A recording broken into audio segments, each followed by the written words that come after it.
Merhaba sevgili arkadaşlar, değerli dostlar, değerli takipçilerim. Annemin Örgü Dünyası kanalıma hoş geldiniz. Annemin Örgüleri evinden sizlere kucak dolusu sevgiler, selamlar gönderiyorum. Bugün yapımı kolay, yeni örgüye başlamış olan arkadaşlarımızın bile kolaylıkla yapabileceği aşırı kolay, güzel bir bebek yeleğini sizlerle paylaşacağım. Bebek yeleğine geçmeden önce sevgili hanımlar, sizlerden küçük bir ricam olacak. Kanalıma abone olmayı, beğenmeyi, yorum yapmayı unutmayın. Kanalım için sizlerden destek bekliyorum. Umarım modellerimi beğenirsiniz. Sizlerle yeni güzel örgü modelleri, yelek modelleri, hırka modelleri, her tür modelleri paylaşıyorum. Atkı, bere, şal, şapka, artık ne yapmak isterseniz patiklere kadar, bebek pantolonlarına kadar yapabileceğiniz modeller paylaşıyorum. Büyük modellerde, bebek yeleği modelleri, farklı modellerde inşallah elimizden geldiğince, dilimiz döndüğünce sizlerle yapacağız. Şimdi bebek yeleğimizin yapımına hemen geçelim arkadaşlar. Şöyle polo suyun soft bir ipini kullanacağım. Orta kalınlıkta bir ip arkadaşlar. Şöyle. İnce ip kullanırsanız yapacak olduğumuz model biraz daha küçük düşer arkadaşlar. Ben orta kalınlıkta bir ip kullanacağım. Sizler de yapacak olduğunuz ipin kalınlığına ve inceliğine göre ilmeklerinizi ayarlarsınız. Mesela bu ipimizden arkadaşlar orta kalınlıkta bir ip bu. Şöyle 1-2 yaşa uyumlu, hatta 1-1,5-2 yaşa uyumlu bir bebek yeleği yapacağız şimdi. 9 aya kadar da olabilecek bir yelek olacak. Hemen antipiyelik bir ip arkadaşlar. Hemen gösterelim. 100 gramlık 250 metrelik bir ip. Hemen geçiyorum arkadaşlar. Misinalı şiş kullanacağız. Öncelikle hemen ben şöyle sizlere göstereyim arkadaşlar. İlmeklerime şişime attım. Şöyle gördüğünüz gibi hemen başlayalım diyorum. Yaka bölümünü yaptıktan sonra sevgili hanımlar misinalı şişe geçeceğim. Böyle rahat yaka bölümünü rahat örebilmek için şişime de uygundu, kullandım. 75 ilmek attım hanımlar. Hemen başlayalım yeleğimize. 75 tane ilmek attım. Öncelikle lastiğimizi yapacağız, yaka lastiğimizi. Sonra ayırdımlarına, model yeleğin önlerine, kollarına, arkasına, bölümlerine ayırmaya başlayacağız. Şimdi hemen modelime başlıyorum. Yeleğimize başlayalım. Kenara şunu alayım şimdilik. Şimdi sevgili hanımlar, bir sıra önden, bir sıra arkadan, şöyle kenar ilmeğimi öncelikle yeni başladığım için örüyorum. Bir ters bir düz yapalım. Bir sıra önden, bir sıra arkadan. Bakın, bir ters bir düz. Bir ters bir düz. Bir ters bir düz. Bir ters bir düz. Bu arada 75 ilmek var arkadaşlar şişimizde. Yakasında 75 ilmekle başlıyoruz. Söylemiş miydim? Evet, şimdi düz, ters, düz, ters, düz, ters. Yani sıra boyunca bir ters bir düz örelim. Evet arkadaşlar, arka yüzünde olduğumuz için arka yüzünden başladık. Bir ters bir düz, bir ters bir düz. Sıra sonuna kadar geldik.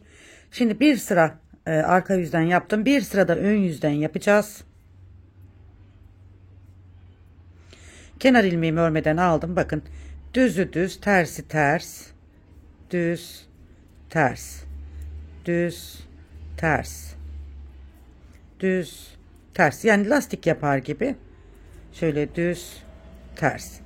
Daha sonra arkadaşlar, bu ön yüzden sonra arka sırada burada haroşa örgüler yapacağız.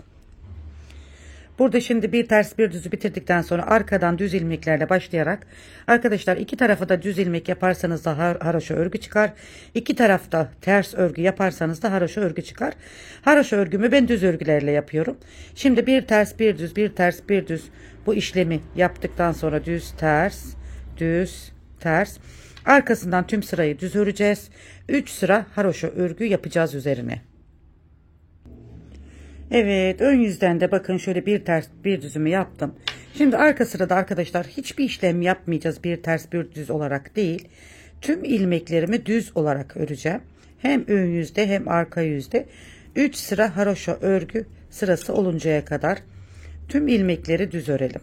Bakın bu şekilde, hiçbir şey yapmayalım. Önden de düz. Bakın şimdi arka yüzündeyiz. Arkadan düz, önden düz. 3 sıra haroşa örgü yapalım. Evet arkadaşlar, şöyle 3 sıra haroşamı da yaptım bakın.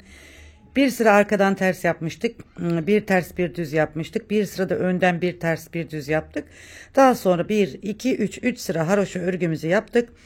Yeleğimizin sevgili hanımlar ön, kol, arka, ön ve kol ve ön kısmını ayırdım. Bu şekilde oldu. Şimdi artık misinalı şişime geçeceğim arkadaşlar. Kaç ilmekler ayarlıyoruz onu da hemen söyleyeyim.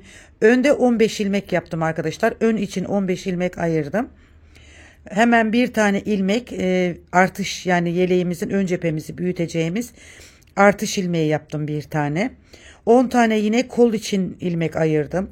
10 tane kol için bir tane yine yeleğimizin arka ve kol için genişlemesini sağlayacak bir ilmeğini ayırdım. Hemen arka bölümünde de sevgili hanımlar 21 tane ilmek ayırdım. 21 ilmeği arka için ayırdım. Bir tanesi yine arka ve kol için kullanacağım ilmek. Hemen şu agraflarımı taktığım ilmek. Kol içinde yine 10 ilmek. Bir de artış yapacağım ilmek. Ön içinde 15 ilmek ayarladım. Bu ilmek sayılarını hemen videomuzun şu köşesine yazacağım arkadaşlar ben. Oradan da bakarsınız. Şimdi yeleğimizi hemen misinalı şişimi alarak arkadaşlar hemen artışlarımızı yapmaya başlayalım. Önlerimizi, kollarımızı ayıralım. Şimdi 15 ilmek ön için örüyorum arkadaşlar. Öncelikle 6 ilmek. Hemen burada arkadaşlar bir de sizler de şimdi düğme deliği açacağız. Hemen modelimizin girişinde yaka bölümünde düğme deliği olması gerekiyor. Burada bizim 6 haraşa sıramız olacak. Kenar ilmeğimi aldım. Bakın.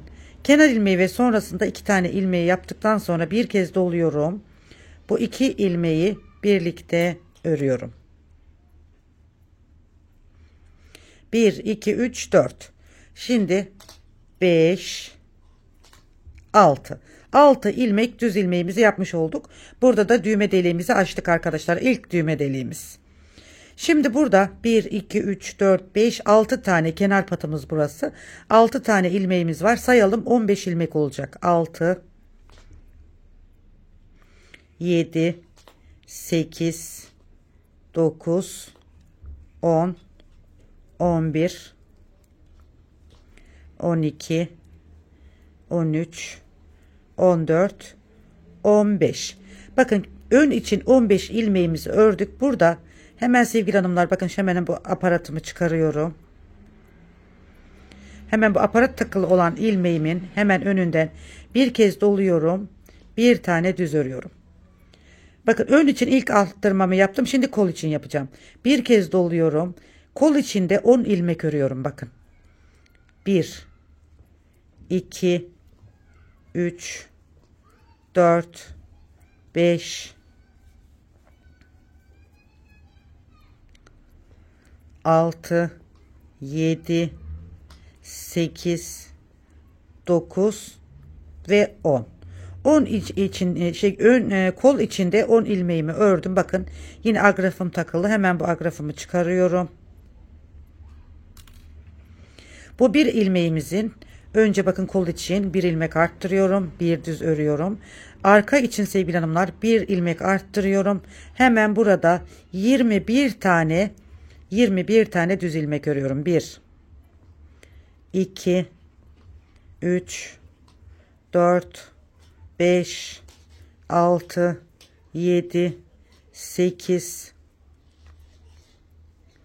9, 10, 11, 12, 13, 14,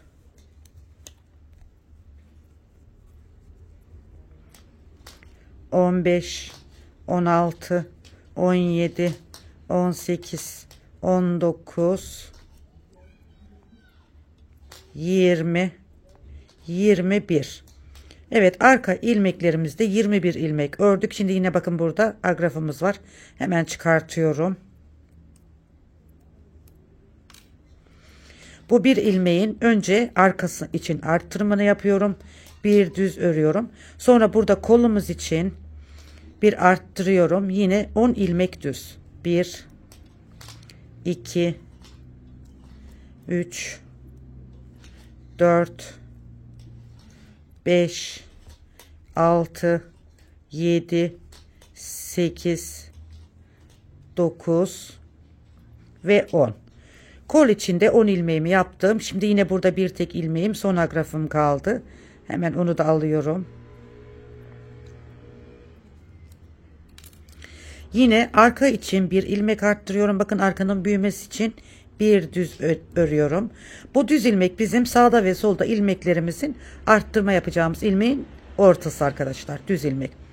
Şimdi ön için bir ilmek arttırıyorum. Burada da arka için bir ilmeğimizi arttırdık. Bir düzümüzü ördük. Şimdi doluyorum. Ön için ilmeğimi arttırıyorum. 15 ilmek örüyorum. 1, 2, 3, 4, 5, 6, 7, 8, 9, 10, 11, 12, 13, 14, 15.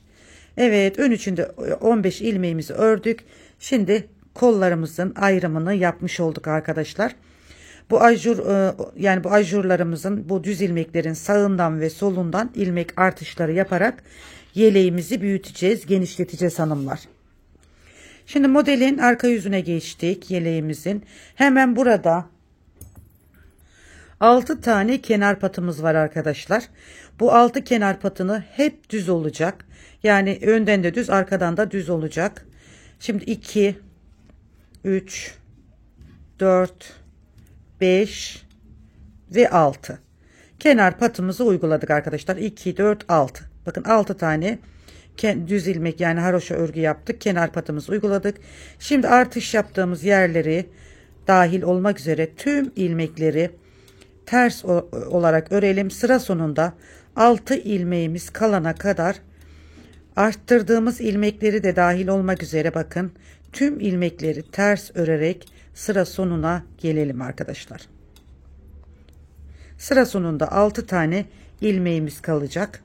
Onu da düz öreceğiz. Kenar patını uygulayacağız. Evet, son 6 ilmeğim 2, 4, 6, bakın kenar patının olduğu bölüm arkadaşlar. İlk kenar patını yaparken de biz düğme deliği açtık burada. Şimdi 6 tane düz örüyorum. Önden de arkadan da burası 1, 2, 3, 4, 5, 6. Şimdi kenar patımızı koyduk. İlk evinde açmış olduk. İlk evimiz arkadaşlar. Hemen burada bakın haroşa örgümüzde çıkmış oldu yaka bölümünde. Şimdi hanımlar, ilmeklerimizi biz ne yapmıştık? Yakada 15 ilmek koymuştuk ön kısmında, önde. Burada bir artışımız oldu. Bakın ön kısmında bir artış oldu burada. Şimdi 16 ilmeğimiz oldu. Hemen kol bölümünde bakın önünde bir arttırdık. Yine diğer önde bir arttırdık. Burada da 10 ilmeğimiz vardı. 12 ilmeğimiz oldu. Yani bu artışlar kolların büyümesini sağlayacak. Bu düz ilmeği gördüğümüz zaman, hemen buradaki ortadaki düz ilmeği gördüğümüzde sağında ve solunda artış yapacağız arkadaşlar. Sadece ön yüzden yapacağız bu işlemi. Evet, şimdi hemen ikinci kere göstereyim artışımızı. Kolaylık olsun. Kenar ilmeğimi örmeden aldım. Evet, şöyle tekrar başa aldım arkadaşlar. 6 tane kenar patımızı burada yapalım. Birinci ilmeğim, 2, 3, 4, 5 ve 6. Evet, hem ilk evimizde oldu. Bakın şimdi 12 sıra haroşa örgü yapacağız. Arkadaşlar ister 12 sırada bir, ister 13 sırada bir haroşa örgü sırası, yani 12-13 haroşa sırasında bir ilk evi açacağız. 2, 4, 6 tane yaptık. Şimdi burada bir saymamıza gerek yok arkadaşlar artık. Ne zaman ortadaki ajurların önündeki bir düz ilmeği görüyoruz, hemen oraya geldiğimizde modelimizin bir sağından bir solundan bakın ajurlu ilmeğimizi ördük. Hemen bakın düz ilmeği gördük. Burada bir doluyorum, bir düz ilmek örüyorum. Bakın bir doluyorum, bir düz ilmek ördüm. Şimdi bir önceki sırada 15 tane ilmeğimiz vardı. Bir önceki sırada bir ajur yaptık, 16 ilmek oldu. Şimdi bakın bir ilmek daha yaptık, 17 ilmek. 2, 4, 6, 8, 10, 12, 14, 16, 18, 19, 20. Ha pardon, şurayı da sayıyorum arkadaşlar. Şuraya kadar sayacağız, son arttırmaya kadar. 2, 4, 6, 8, 10, 12, 14, 16, 17 bakın. 15 ilmekle başladık. İkinci arttırmamızı da yaptık. 17 oldu.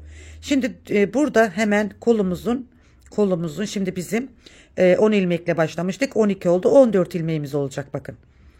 Arttırmamızı yaptık. 1, 2, 3, 4, 5, 6, 7, 8, 9, 10, 11, 12, 13. Bakın 14. ilmeği de arttırdım.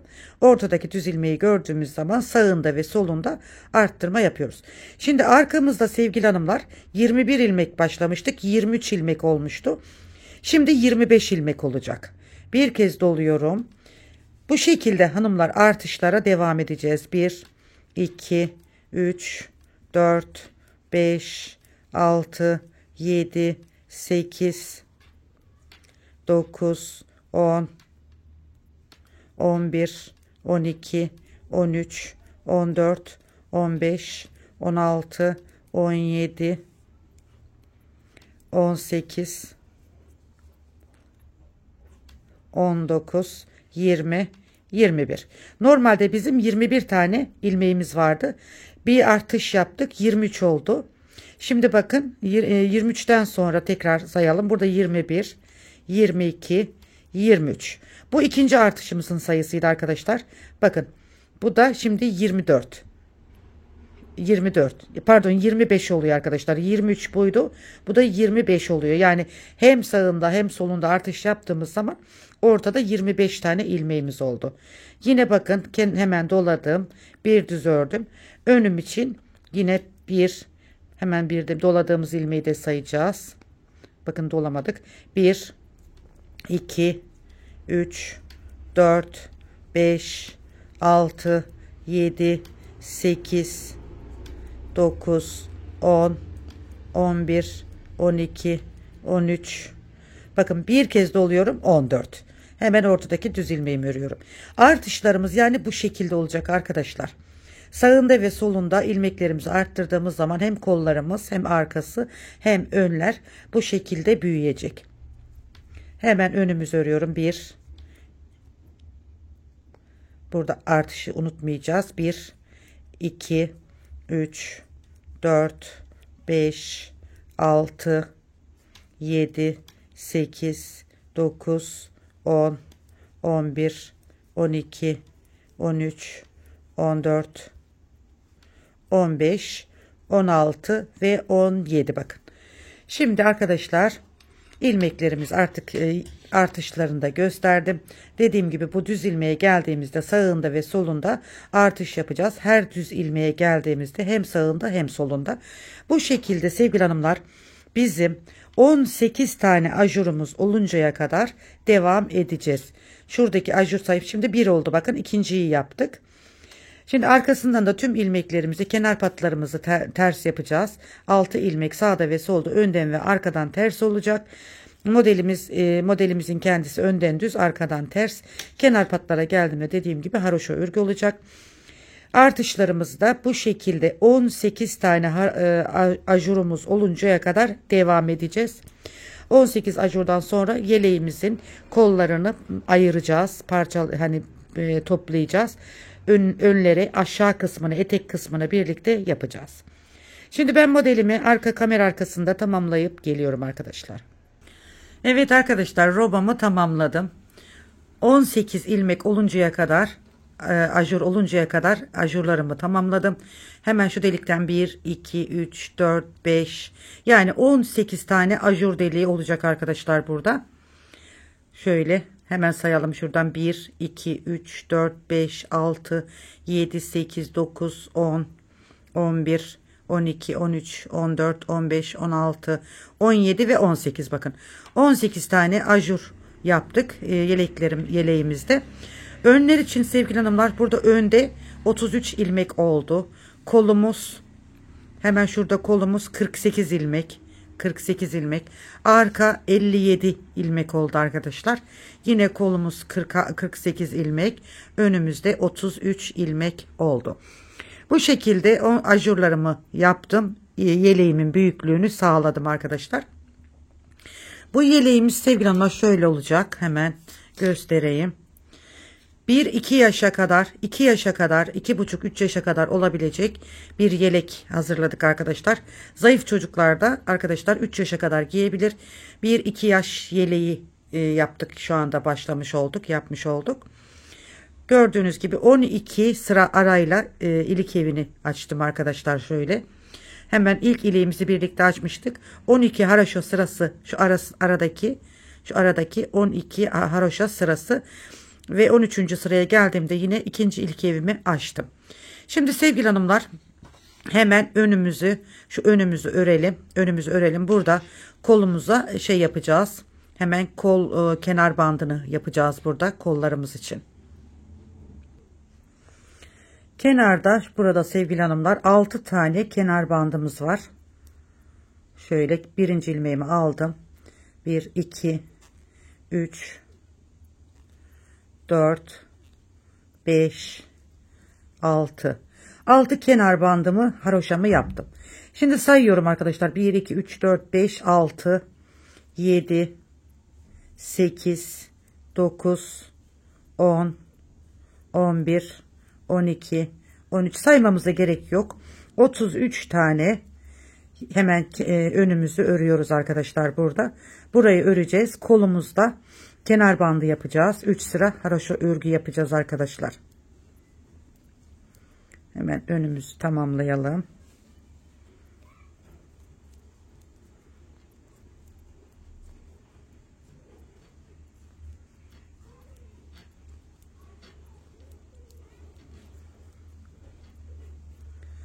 Evet, ön ilmeğimizi ördüm. 33 ilmeğimi ördüm. Şimdi bakın şu ilmeği de içine alaraktan burada 48 tane kol ilmeğim var.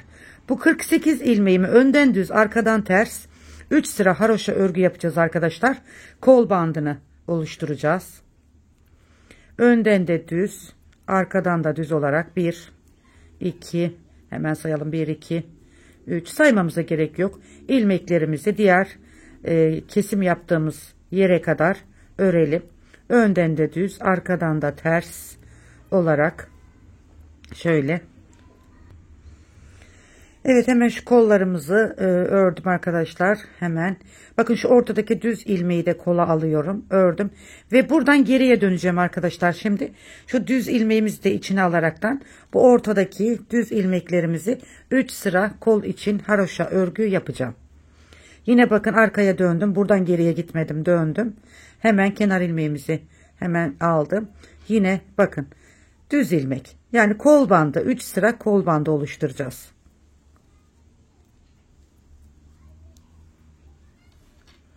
Şöyle haroşa örgü 3 sıra tamamlayıp geliyorum arkadaşlar. Evet arkadaşlar 3 sıra demiştim. 4 sıra yaptım. Evet 3 sıra demiştim sevgili hanımlar. 4 sıra kenar bandı yaptım. Haroşa olaraktan şöyle kolumuzun şu kısmında sevgili hanımlar. Şimdi isterseniz 3 yapın, isterseniz 4 yapın siz. Ben 4 tane yapmak istedim. 4 haroşa sırası. Hemen şöyle ilmeklerimi burada kol bölümünü artık arkadaşlar. Hemen bakın bu ilmeğim burada 2 2. Bakın örüyorum. Sağdaki ilmeğimi tekrar geriye takıyorum. İlmeklerimizi, kol ilmeklerimizi kesiyoruz artık. Bu şekilde ilmeklerimizi keseceğiz. Çok sık kesmeyin arkadaşlar. Kolda toplama yapmasın. Özellikle serbest çekmenizi tavsiye ederim. Bakın şöyle. Çok sıkı olmasın. Sıra sonuna kadar bu şekilde kolumuzu ilmeklerini keselim. Dikişsiz olacak arkadaşlar. Bu birleşmesini de yaptığımız yerde göstereceğim size nasıl birleştiriyorum. Evet arkadaşlar tüm sıramızı kestik. Bakın şöyle bir görüntümüz oldu. Şimdi bakın şunu şöyle tutuyorum. Şöyle çeviriyorum bakın arkadaşlar. Şu iki ucu şöyle iki kolu bakın. Şuradaki bölümle şurayı şöyle birleştiriyorum. Şöyle arkadaşlar. Haroşa sırasına göre burada birleştirmesini yapacağız. Yani hiç ip koparmak yok arkadaşlar. Hemen şişlerimi şöyle biraz genişleteyim. Bakın şöyle. Şu en baştaki ilmeğimden, haroşa ilmeğimden tığ yardımıyla hemen buradan bir ilmek alıyorum. Şişler engel oluyor. Bakın şöyle birleştirdim arkadaşlar. Bir tane zincir çekiyorum. Tekrar hemen alta geliyorum. Bakın buraya. Buradan alıyorum. Bakın 1 2 1 2. Hemen şundan şu şekilde alıyorum. Bir tane zincir çekiyorum. Hemen bakın ikincisini aldım. Yine bunu aldım.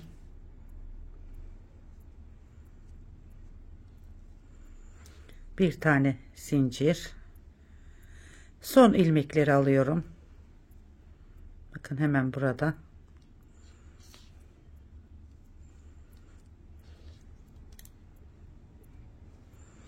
Hemen şu arada arkadaşlar, şu arada boşluk olmasın diye, hani şöyle arada delik gibi kalmasın diye ne yapıyoruz? Hemen şuradaki, bakın şuradaki ilmeğime batıyorum. Bir de hemen şuradaki, bakın şuradaki ilmeğime batıyorum. Bir tane de buradan ilmek alıyorum. Ve burada bakın bir tane ne yapmış olduk? İlmeğimiz artmış oldu. Hemen bu ilmeğimi hemen şöyle sırası geldiği için şişime taktım. Bakın. Şimdi ne yapmış olduk? Kolumuzu yapmış olduk. Hemen bakalım. Çevirelim. Bakın arkadaşlar. Burada kolumuzu yapmış olduk. Şimdi örgümüze hemen şişimizde bu örülmüş ilmeği alıyoruz. Bakın şöyle. Şu aradaki dikiş yaptığımız ilmeğimiz, bir ilmeğimiz artmış oldu. Evet, kolumuzu bakın bu şekilde tamamlamış olduk arkadaşlar. Şöyle göstereyim.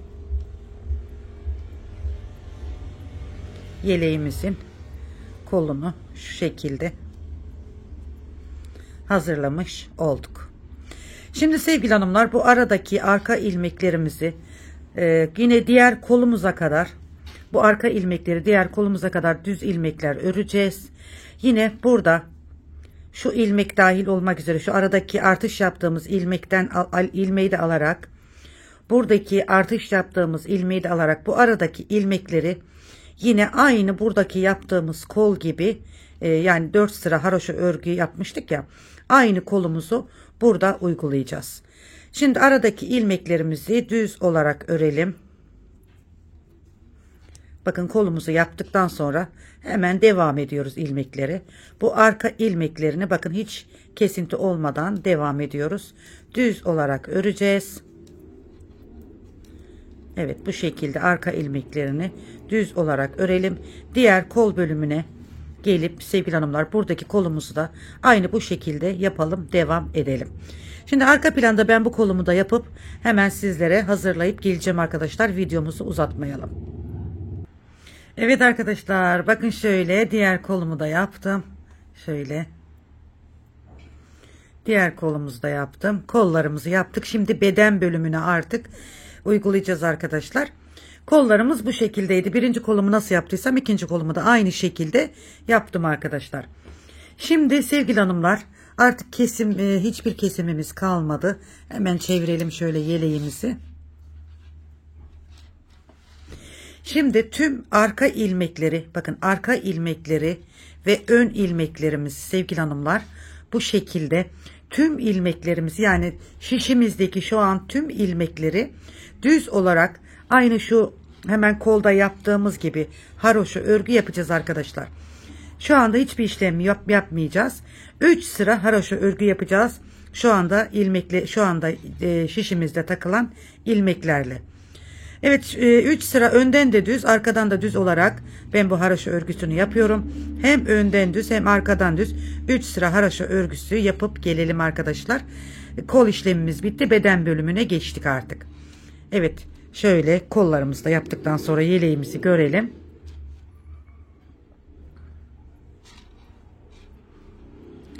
Evet, bu şekilde.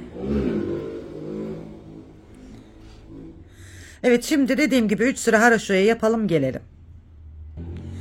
Evet, hatırlatmak istedim arkadaşlar.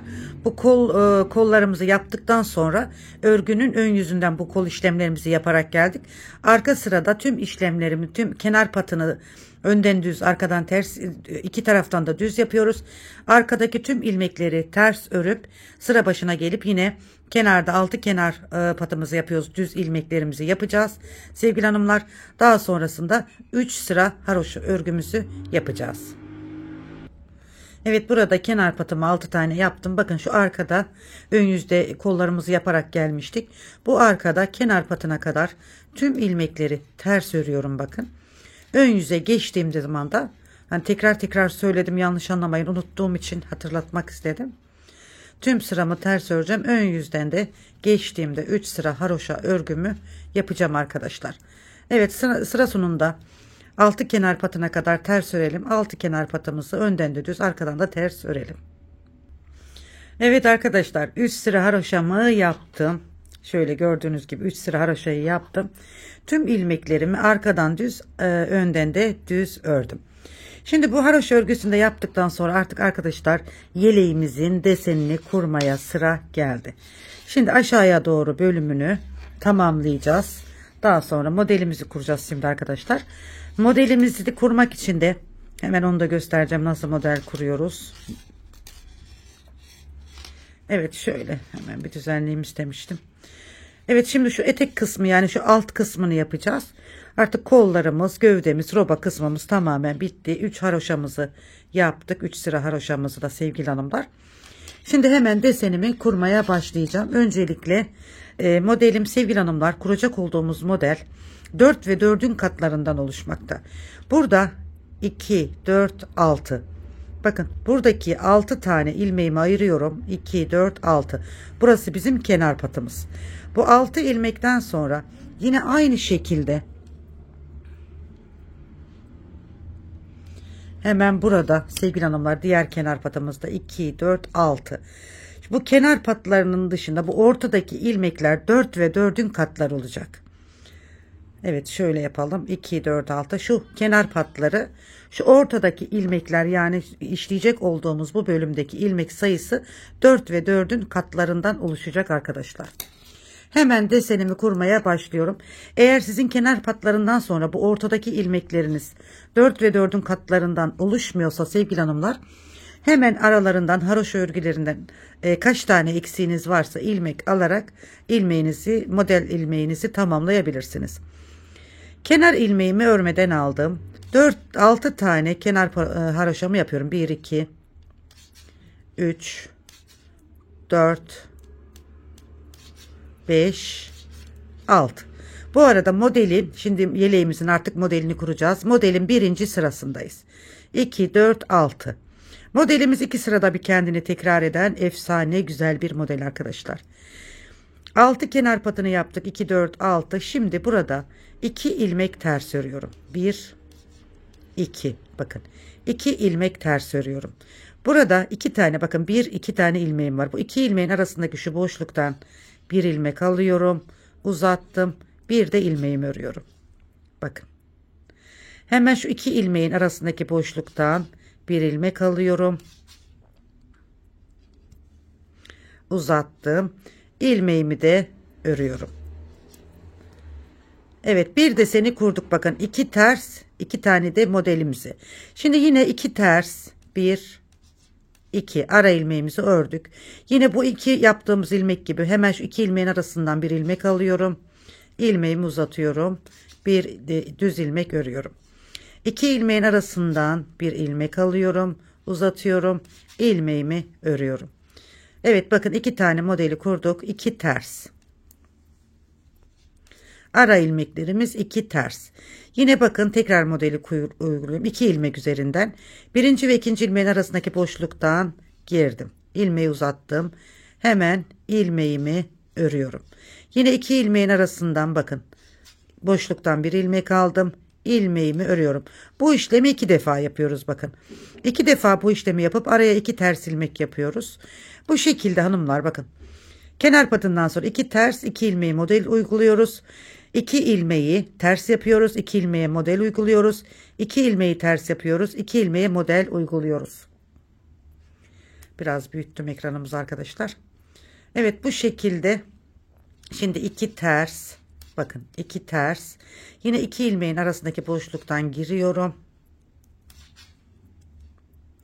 Bir de ilmeğimi örüyorum. Modelin birinci sırasını bu şekilde kuracağız arkadaşlar.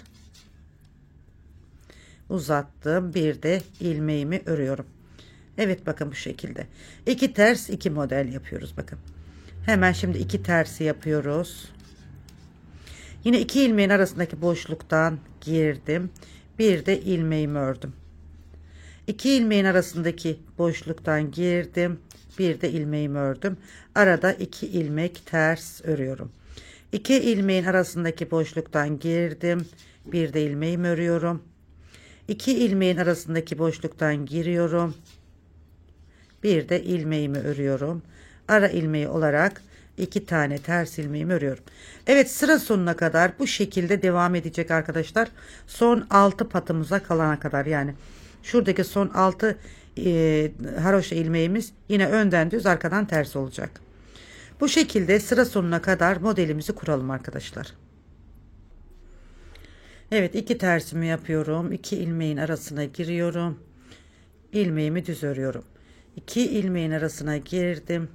İlmeğimi örüyorum. Hemen burada 2 tane ters ara ilmeğim. Hemen bakın 2 4 6. 6 tane kenar patımı yapıyorum.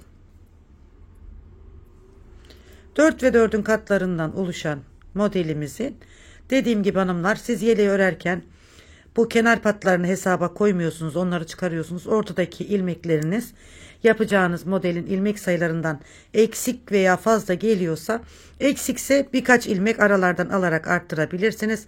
Fazlaysa ister kesin, isterse ekleme yapın arkadaşlar ve 4 ve 4'ün katlarıyla modelinizi kurabilirsiniz. Kenar ilmeğimi örmeden aldım. Yine 6 kenar patımı yapıyorum. Modelin ikinci sırası arkadaşlar. Yelek modelimizin ikinci sırası 2 4 5 6 2 4 6.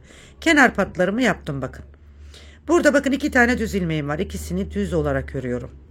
Hemen ön yüzde aradan aldığımız ilmeklerimiz var. Bakın ikili ikili. İkili olan ilmeğin ikisini beraber ters örüyorum. Sonra yanındaki 2 ilmeği birlikte ters örüyorum.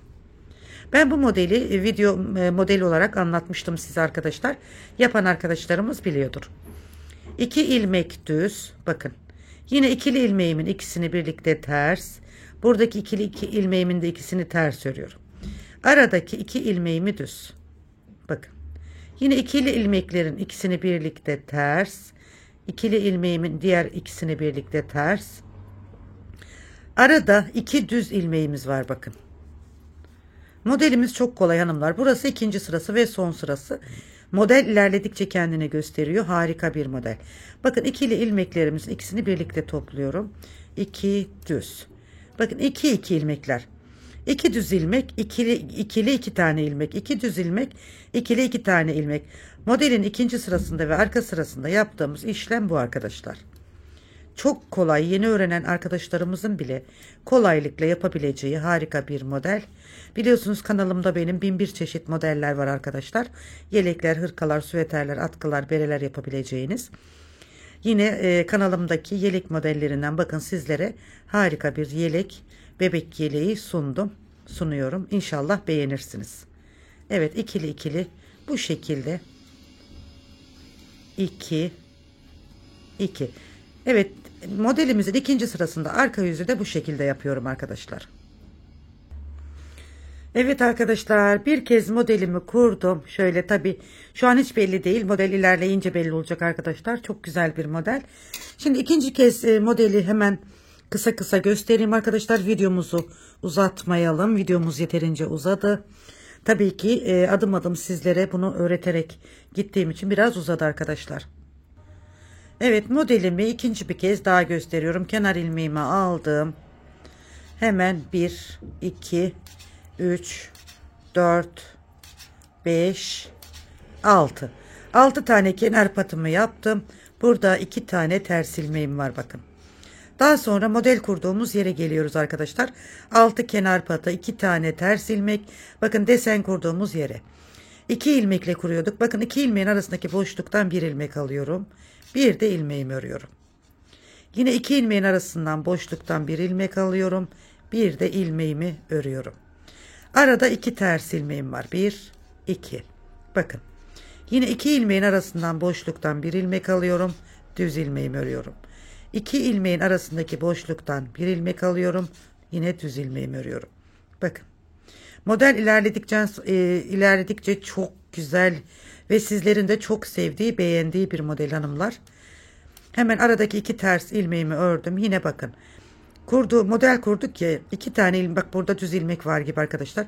Bu 2 ilmeğin arasındaki boşluktan giriyorum, alıyorum. Bir ilmek alıp uzatıp ilmeğimi örüyorum. Sonra bu ilmeğin hemen yanındaki ters ilmekli ve bu modelimizle olan ilmeğin arasındaki boşluktan giriyorum. Bir ilmek alıyorum. Hemen diğer ilmeğimi örüyorum. 2 ilmek ters. Bakın. Yine 2 ilmeğin arasından boşluktan bir ilmek alıyorum. Bir de ilmeğimi örüyorum. Yine modelimdeki ilmeğin yanındaki ters ilmekle 2 ilmeğin arasından boşluktan bir ilmek alıyorum. Bir de ilmeğimi örüyorum. 2 ilmek ters. Evet, modelimiz ilerledikçe kendini gösteren harika bir model olacak. Yeleğimiz bittiği zaman süper, efsane bir model olacak arkadaşlar. Beğeneceğinizi düşünüyorum. Bakın 2 ilmeğin arasından boşluktan bir ilmek alıyorum. Bir de ilmeğimi örüyorum. Yine 2 ilmeğin arasından bir ilmek alıp bir de ilmeğimi örüyorum. 2 ters ilmek örüyorum. Şimdi sıramızı yine bu şekilde devam ediyoruz arkadaşlar. Evet, modelimin sevgili hanımlar, ikinci modelimin birinci sırasında bu şekilde tamamladım. Kenar patlarımı da ördüm. Şimdi ikinci modelimin ikinci sırasındayım. Arka sırasındayım. Kenar patımı örüyorum. 6 tane. 1, 2, 3, 4, 5, 6. 6 kenar patımı ördüm. 2 ilmek düz. Bakın ikili ilmeklerimiz. Evet, kenar ilmeklerinden sonra 2 ilmek düzümü ördüm arkadaşlar. Bakın 2 ilmeklerimiz var. İkili ilmeklerimizi birlikte topluyoruz. Bakın ikisini bir, ikisini bir. Aradaki 2 düz ilmeğimi örüyorum. Tekrar burada bakın ikili ilmeklerimiz. İkisini bir, ikisini bir topluyorum. 2 ilmek düz. Yine 2 ilmeğimi birlikte. Modellerimizi aradan aldığımız ilmekleri arkadaşlar, aradan aldığımız ilmekleri ikisini bir topluyoruz. Yine 2 ilmeğe düşürüyoruz. 2 ilmek düz. Bakın aradan aldığımız ilmeklerle bir ilmeğe 2 ilmek yapmıştık. Yine bunlar tek ilmeğe düşüyor bakın. 2 topladığımız zaman. Evet, arka yüzünde de bu şekilde yapıyoruz arkadaşlar modelimizi. 2 ilmekleri bakın alıyorum. 2 düz. Modele geldiğimde ikisini bir topluyorum.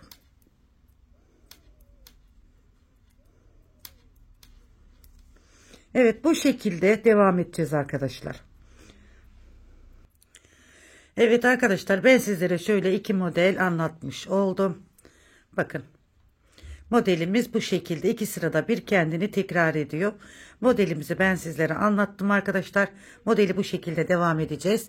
Şimdi sevgili hanımlar, yeleğimizin istediğimiz uzunluğa, yani istediğimiz boyuta getirinceye kadar yeleğimizi örelim. Hemen şu istediğimiz uzunluğa getirinceye kadar yeleğimizi örelim. En altta yeleğimiz bittikten sonra sevgili hanımlar tüm modeli yaptık. Modeli bittikten sonra hemen bitişine şöyle 4 sıra, yani lastik, yeleğimizin lastiğini, girişteki en baştaki yeleğimizin, şu baştaki yeleğimizin lastiğini ister 4 sıra yapın, ister 5 sıra yapın, bitişine 5 sıra lastik yapın, yeleğiniz daha sonra bitmiş olacak. Evet, ben şimdi yeleğimi tamamlayacağım arkadaşlar. Düğmelerimi dikeceğim, lastiğimi yapıp sizin karşınıza tekrar geleceğim. Yeleğimi bitmiş olarak sizlere sunacağım. İnşallah anlaşılır bir şekilde anlatmışımdır arkadaşlar. Şişlerimden düzgün tutamıyorum. Misinalı bir şiş olduğu için kalkıyor arkadaşlar havaya. Evet, şimdi yeleğimi dediğim gibi tamamlayıp geleceğim arkadaşlar. Dediğim gibi sonuna 4 sıra ya da 5 sıra haroşa örgü yapın bitiş noktasına. İstediğiniz uzunluğa getirdikten sonra düğmelerinize dikin. Düğme dedim, hemen aklıma geldi. Bakın burada 12 sıra 12 haroşa arası sırasıyla ben düğme deliği açtım. Şimdi burada bir düğme deliği açacağım. Bakın bir, hemen şurada sayalım: 2, 4, 6, 8, 10, 12. Hemen şurayı özetleyivereyim arkadaşlar. Düğme deliğimizin açılışını bir hatırlatayım. Video çok uzadığı için biraz acele ediyorum. Hemen nasıl düğme deliği açıyoruz? Kenar ilmeğimi örmeden aldım. Bir tane düzümü ördüm bakın. Burada bizim kenar patımız 6 tane olduğu için 2 burada, 2 ortada, 2 de kenarda bırakmış oluyorum. Bir kez doluyorum. Bu 2 ilmeğimi birlikte örüyorum. Bakın burada arttırdık. Yine 2 düz ilmeğimi örüp modellerimi kurmaya başlıyorum arkadaşlar. Bu arttırdığım ilmeği arka yüzlü düz ilmek örerekten bir dahaki lastik ilik yerine kadar haroşa örgüyle bu şekilde, bakın şöyle haroşa örgüyle bu şekilde devam edeceğiz. Evet sevgili hanımlar, şimdi modelimi tamamlayıp geliyorum, yeleğimi. İnşallah yeleğimizi bitmiş halinde sizlere sunacağım. Evet arkadaşlar, yeleğimiz bitti. Sizlerle 2 desen kurduk. Aşağı uzunluğunu istediğiniz boyuta getirdiğiniz zaman hemen şu kenar patını hazırlayın demiştim arkadaşlar. Ben sizlere 4 sıra demiştim ama 5 sıra yaptım. Dilediğiniz kadar lastiğini uzatabilirsiniz. Düğmelerimle diktim arkadaşlar. Şöyle harika bir yeleğimiz oldu bakın. Gerçekten yeleğimizin yapılışı hem kolay hem güzel, harika bir yakadan başlamalı bebek yeleği oldu. Şöyle gördüğünüz gibi çok şık. Evet, şu görmüş olduğunuz deseni sevgili hanımlar kanalımda anlatmıştım ve sizler çok beğenmiştiniz bu modeli. Bu modelin sizlere yeleğini yapmak istedim. Hatta birkaç arkadaşımız da bu modelden bebek yeleği istemişlerdi. Onları da kırmamış oldum. Sizlerin de beğeneceğinizi düşünerek böyle güzel bebek yeleğini hazırladım. Umarım beğenmişsinizdir. Şöyle kolumuzun robasını biliyorsunuz ki şu 3 haroşa sırasını, 4 haroşa sırasını birlikte gösterdim, yaptık. Evet, bu şekilde hanımlar yeleğimiz harika bir yelek. Arkadaşlar yeleğimiz orta kalınlıkta bir iple hazırladığım için Alize Baby Best, ondan sonra Himalaya, Nako Elite Babye derim ben hep, işte Nako Elite Baby yani. İpleriyle böyle büyük düşecektir. Ama ince telli iplerimiz için mesela Nako Rekor'un ipleriyle nasıl anlatayım sizlere, Alize Happy Baby, o tür ince, hani o Happy Baby'ler ince, Rekor'un ipleri ince, Nako süper inci var, Süper Lena, bunlar böyle bu şekilde büyük düşmez arkadaşlar. İp markalarını söylemiş gibi olduk ama Polo suyun ipiyle yaptım ben. Orta kalınlıkta, normalin biraz üstünde de kalın olduğu için büyükçe bir yeleğim oldu. Yeleğim 1 yaşa büyük bile gelebilir sevgili hanımlar. 1 yaş, 2 yaş, 3 yaş. 3 yaşa kadar rahatlıkla giydirebileceğiniz bir bebek yeleği oldu. İpimiz orta kalınlıkta bir ip olduğu için. Ama orta incelikte bir ip olsaydı sevgili hanımlar 0, 1, 1,5 yaşa kadar bu ilmek sayıyla, sizlere gösterdiğim ilmek sayılarıyla 0'dan tutun 1, 1,5 yaşa kadar olabilecek bir yeleğiniz olurdu. Şu anda kalın orta telli bir ip kullandığım için 1, 2, 3 yaşa kadar olabilecek bir yelek. Sözlerimle tekrarlıyorum bazen, kusura bakmayın arkadaşlar. Evet, bu şekilde hanımlar, hemen yeleğimizin arkasında bir görelim. Arkası da bu şekilde. Şöyle. Desenimiz de çok güzel bir desen arkadaşlar. Biliyorsunuz ki kanalımda da yapmıştım bu modeli. Bu modelimizin yeleğini de hazırladık. Gerçekten hiç kimsede yok arkadaşlar bu model. Başka yerde aramayın. Bu desenimiz hiçbir yerde yok. Model olarak arkadaşlarımız yaptılar ama yelek olarak ilk ben yaptım arkadaşlar. Başka yerde bulamazsınız yani bu modeli, yelek modelini. Bu şekilde hazırlanmış olarak. Evet hanımlar, hemen yeleğin açılımını da bir görelim. Evet, yeleğimizin açılımını da hemen size göstermek istiyorum arkadaşlar. Yeleğimiz oldukça büyük. Bakın şöyle. Ve esneyen, bakın uzattıkça uzuyor arkadaşlar. Yani esneyen rahat bir yelek. şekilde.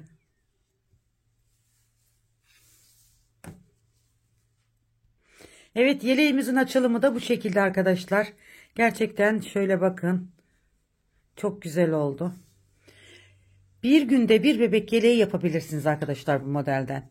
Eliniz sıkıysa ve hızlıysa bir günde bir bebek yeleği yapabilirsiniz. Gerçekten harika bir bebek yeleği olur. Evet, şimdi hemen bakın gördüğünüz gibi şöyle çevirelim. Gerçekten ben çok beğendim ve beğenerek yaptım bu modeli. Sevmediğim hiçbir modeli yapmam arkadaşlar. İçime sinmeyen, içime bir model siniyorsa ondan mutlaka renk renk çeşit çeşit yaparım. Evet, şöyle arkadaşlar bakın.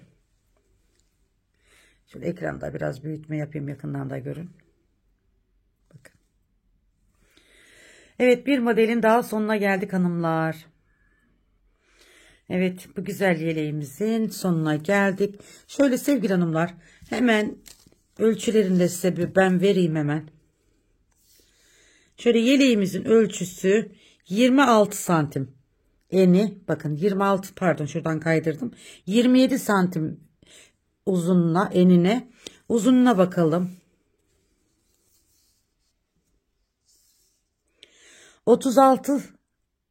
36 santimde sevgili hanımlar uzunluğu var. Yani harika bir model oldu. İnşallah beğenmişsinizdir diyorum. Yeni videolarda tekrar birlikte olmak üzere sizlere diyorum ki sevgili hanımlar. Kanalımda 1001 çeşit model var.